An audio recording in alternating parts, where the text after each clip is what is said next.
I posted an ad. Documentary filmmaker seeks proof of the supernatural. Today we're counting down 10 horror movies that slipped under the radar, but each one is a hidden gem in its own way. Number 10, The Possession of Michael King. A monster. A tickle monster. Michael King is an atheist. After his wife's death, he sets out to prove there's nothing beyond it. No spirits, no gods, no rules. He turns his house into a lab and himself into the experiment. At first, it's a documentary. Interviews, rituals, everything on camera. But as the experiments pile up, something starts pushing back. The voice in the recordings isn't just his anymore, and the line between research and possession starts to blur. By the time he understands what he's invited in, it's already too late. The monster. From your dream. It's you, Daddy. Director David Young shot the film in just 19 days, a tight schedule for any low-budget found footage horror. He did his homework, digging into real occult rituals and transcripts to make every experiment feel disturbingly authentic. The Possession of Michael King relies on practical effects and one actor's performance instead of big scares or heavy CGI. Shane Johnson carries almost the entire runtime, shifting between skeptic, victim, and something in between. It's not a loud horror movie, it's a breakdown caught on tape. The found footage style keeps it raw and unfiltered, which is exactly what's kept it alive long after release. Number 9, Talk to Me. So my mom, she was trying to reach out. I'm here. After losing her mother, Mia, played by Sophie Wilde, she drifts through life trying to feel anything again until a group of friends introduces her to a strange ceramic hand said to let you speak to the dead. At first, it's a rush, a party trick that lights up the room. Then Mia tries it to reach her mother, and something answers back. What starts as 15 seconds of fun becomes an obsession, and the hand's grip on her never really ends. The dead start following her home, and by the time she realizes it's gone too far, the door's already wide open. Who's up? I'll do it. The chaos that follows feels raw, shot with the kind of urgency only first-time directors could bring. Danny and Michael Philippou made it for barely $4.5 million. Still, it hit harder than most big studio horror, giving us a glimpse of how far grief can affect people, and in the process it became Studio A24's biggest horror success, earning a 94% score on Rotten Tomatoes and proving that sometimes grief doesn't fade. It just finds somewhere else to live. Number 8, The Babadook. It's just a book. It can't hurt you. From the short film Monster, The Babadook follows Amelia, a widowed mother doing her best to raise her son Samuel alone, years after losing her husband in a car crash on the way to the hospital. Their home feels smaller every day, filled with sleepless nights and Samuel's growing fear that something is watching them. Sometimes the silence in the house feels louder than their voices. One evening, a strange pop-up book appears on his shelf. Mr. Babadook, a story that starts as a rhyme and ends as a warning. She tells her son it's just a story, but she doesn't believe that anymore. All children see monsters. Not like this. Jennifer Kent made it on a shoestring budget, expanding her short into one of the decade's most haunting debuts. Critics compared it to The Exorcist and Rosemary's Baby, but it hits differently. Quieter, sadder, more human. It's the kind of horror that stays behind, hiding in the quiet corners where grief learned to live. Number 7, The House by the Cemetery. Are you down there? Oh, God. He needs human victims to renew his cells. From Italian horror master Lucio Fulci, The House by the Cemetery follows a family that moves into an old New England home, once owned by a doctor named Freudstein, a man who refused to die even when his body gave up. The father's there to continue the late doctor's research, but strange noises crawl through the house at night, and their son swears he's seeing people that shouldn't be there. As the days pass, the line between the living and the dead starts to blur, and every sound beneath the floorboards feels like proof that something down there never left.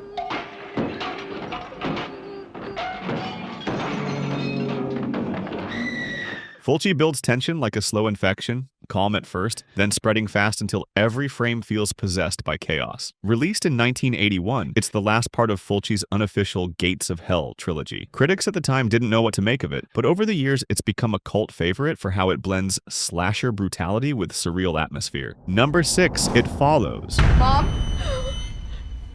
No, it's me. Everything's okay. Micah Monroe, who later became one of modern horror's defining faces, plays Jay, a college student who learns too late that her new relationship came with a curse. She wakes up tied to a chair and hears the truth. He's passed something onto her, a curse that moves from person to person through sex. At first, nothing seems wrong, until she starts seeing strangers following her, one step at a time, always coming closer no matter where she goes. Now Jay and her friends have to keep moving, guessing and trusting no one. The more they run, the closer it gets. You awake? You're not gonna believe me, and I need you to remember what I'm saying.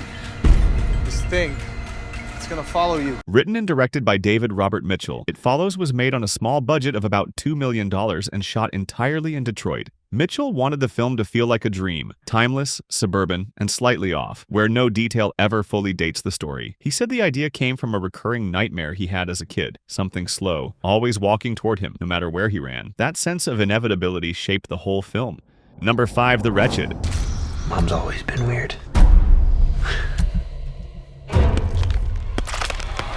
From directors Brett and Drew Pearce, The Wretched follows Ben Shaw, a teenager sent to spend the summer with his dad in a quiet lakeside town while his parents finalize their divorce. He starts to notice something off about the woman next door. Her little boy goes missing, and she acts like nothing happened. Strange symbols appear in the woods, and the truth hits him fast. A witch, a skin-walking hag that feeds on children, is hiding in plain sight. With no one believing him, Ben teams up with his friends to stop it before the witch takes another family. My son likes to play hide and seek. Can you bring him down? I didn't say he was here. You're a very stupid boy.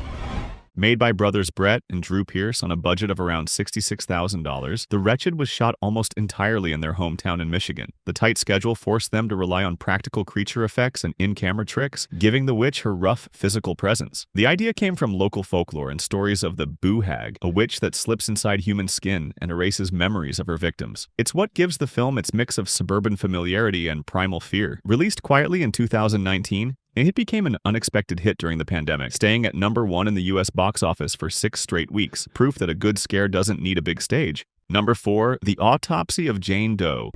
First, they bound her.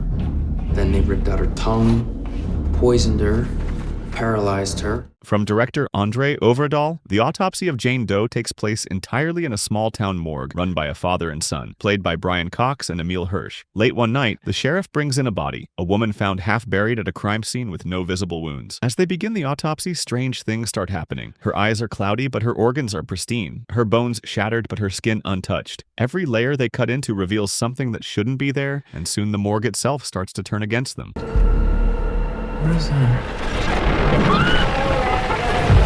Director Andre Overdahl wanted to make something that felt contained and tense. The film was shot entirely in the UK inside a converted house in Kent that doubled as both the morgue and the Tilden family home. Alwyn Catherine Kelly played Jane Doe. Overdahl insisted on a real actress, so close-ups held real presence. Her yoga background helped her stay perfectly still for long takes. The script appeared on The Blacklist, an annual collection of Hollywood's best unproduced screenplays, before it was picked up for production. Though low budget, it earned strong reviews with approximately 86% on Rotten Tomatoes and recognition for doing full horror on a small scale.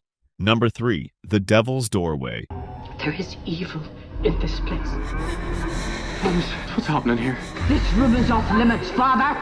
There's something going on in this house. Set in 1960s Northern Ireland, The Devil's Doorway follows 2 Catholic priests sent by the Vatican to investigate a supposed miracle inside a Magdalene laundry, one of the institutions where fallen women were forced to work off their sins. Armed with a 16mm camera, the younger priest films everything they see. What begins as skepticism turns to horror when they uncover signs of abuse, possession, and something unholy hiding behind the church's walls. Prepare yourself, Father. God in heaven. Directed by Aislinn Clarke, The Devil's Doorway was the first Irish horror feature directed by a woman. It was shot entirely on 16mm film to give it the texture of authentic footage from the 1960s. The story drew on real testimonies from survivors of Ireland's Magdalene laundries, the kind of institutional horror that didn't need monsters to feel real. Filmed on a modest budget in abandoned Belfast buildings, the crew worked in freezing conditions to capture that raw, oppressive tone. Critics noted how it traded jump scares for atmosphere and historical guilt, using found footage to make faith itself feel haunted. Number 2, The Witch. Boom! Anya Taylor-Joy stars as Thomasin, a teenage girl in a Puritan family forced out of their community and left to survive on the edge of a dark forest. Her parents, William and Catherine, cling to faith as their children face hunger, isolation, and growing fear. When their infant son disappears and their crops begin to fail, blame turns toward Thomasin. The family's devotion twists into paranoia, and as their prayers go unanswered, something in the woods begins to listen.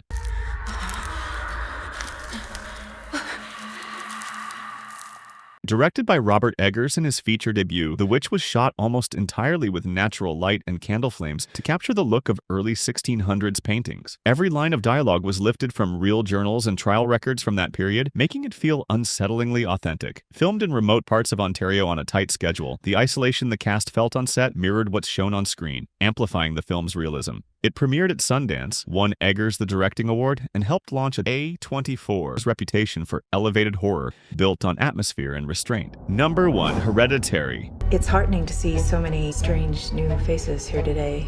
I know my mom would be very touched and probably a little suspicious. Set in a quiet suburban town, Hereditary follows Annie Graham, played by Toni Collette, a miniature artist living with her husband, teenage son, and young daughter. After the death of Annie's secretive mother, strange things start happening around the house. Whispers in the dark, figures in the corner, and a sense that something unseen is pulling the family apart. As grief transforms into terror, Annie uncovers what her mother was truly part of. The deeper she digs, the clearer it becomes. This isn't just tragedy running through the family. It's something passed down, waiting to take shape. Sometimes I swear I can feel them in the room.